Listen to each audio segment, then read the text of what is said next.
swala hili litaleta historia kubwa sana kwa kwetu hapa Tabora.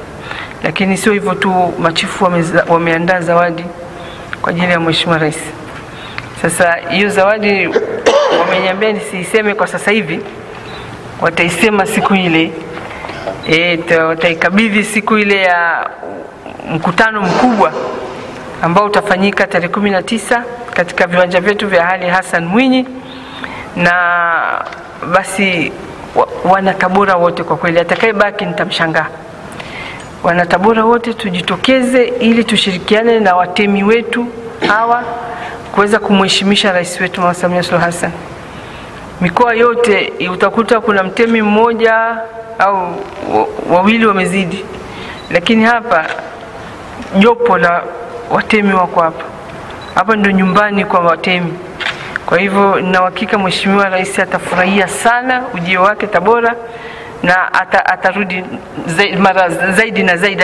Atatamani kuwa anarudi kila wakati. Na kwa kweli tunashukuru sana kupata ushirikiano wako Mheshimiwa Mkuu wa Mkoa Chief Kivete kwa kutushirikisha, na tunakuhakikishia, narudia, tunakuhakikishia tunataka tuweke historia sisi machifu wa mkoa wa Tabora jinsi tutakavyompokea kwa kufuata njia zile zile za kimila ambazo anastahili. Atapata heshima zote za kimila ambazo anastahili kama chifu kulingana na mila na tamaduni zetu sisi machifu wa mkoa wa Tabora. Lakini pia tunatoa wito kwa wananchi ambao watapata hii taarifa, kwa sababu najua hizi taarifa ni vyombo vya habari, wajitokeze kwa wingi, waje waone jinsi chifu mkuu wa machifu wote Tanzania anavyopokelewa, kwa sababu najua wao watakuwa hawajui chifu wanapokelewa vipi. Lakini safari hii watoke kwa wingi. Tunajua wana shughuli zao, lakini hili ni swala ambalo huenda wasije kuliona tena. Hebu wajitokeze kwa wingi. Utakuwepo usafiri tumeandaa kutoka maeneo mbalimbali. Kwa hivyo mimi niwashukuru kipekee, na washukuru sana kwa heshima kubwa, kwa sababu hili jambo mmelitaka nyinyi, mkasema Mheshimiwa, tunaomba tukutane na wewe tukueleze tumejipangaje kumpokea Mheshimiwa Rais wetu.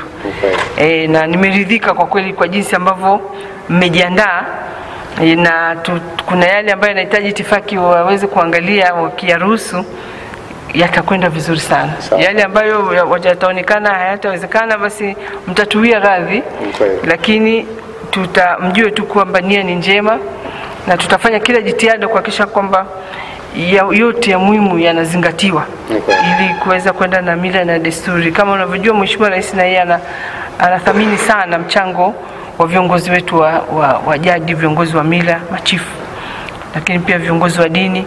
Kwa hivyo nafasi yenu ni kubwa sana. Na sisi kama wasaidizi wake huku mkoani tunaendelea kuwaheshimu, na tunajua mna mchango mkubwa sana. Na hata baada ya hili zoezi tutakutana tena tuweze kujipanga sasa kuona tunafanyaje hasa katika masuala mengine yanayotia doa mkoa wetu, mauaji ambayo yanaenda kwenye imani za kishirikina. Hizo tutakuja tukae tuone, tutengeneze, tafute mwarobaini wake. Najua nyinyi mna dawa ya kukomesha vitu kama hivyo. Wananchi wa Igunga, wananchi wa Sikonge, wananchi wa Urambo, wananchi wa Uyui, wananchi wa Tabora Manispaa na vijijini kote ambako mtapata hizi taarifa, yatakuja magari kuja kuwachukua. Tukutane uwanja wa Ali Hassan Mwinyi, tuje tusikie kiongozi wetu wa kitaifa anazungumza nini kwa faida yetu sisi. Kazi ambazo amezifanya anakuja kuzikagua kuone kwamba kama sisi wasaidizi wake tukiongozwa na mkuu wa mkoa amezisimamia vipi na zimekwenda vipi kwa manufaa ya wananchi wa mkoa wa Tabora. Sasa nawaomba sana wananchi, hebu tokeni kwa wingi, mje muone jinsi tunavyompokea kimila.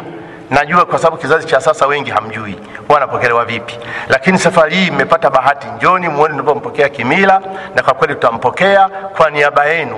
Ataondoka amefurahi na wananchi wote, na tutapata sifa kubwa sana katika mkoa wetu wa Tabora.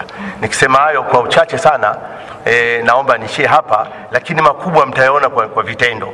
Maana tukianza kuzungumza kwamba tutafanya hiki, mtaona kumbe hiki ni kitu kinakuwa hivi, lakini mkijionea nyinyi wenyewe tunataka tuwarithishe watoto wetu waone jinsi gani mila na tamaduni zilivyo nzuri katika taifa letu. Asanteni sana.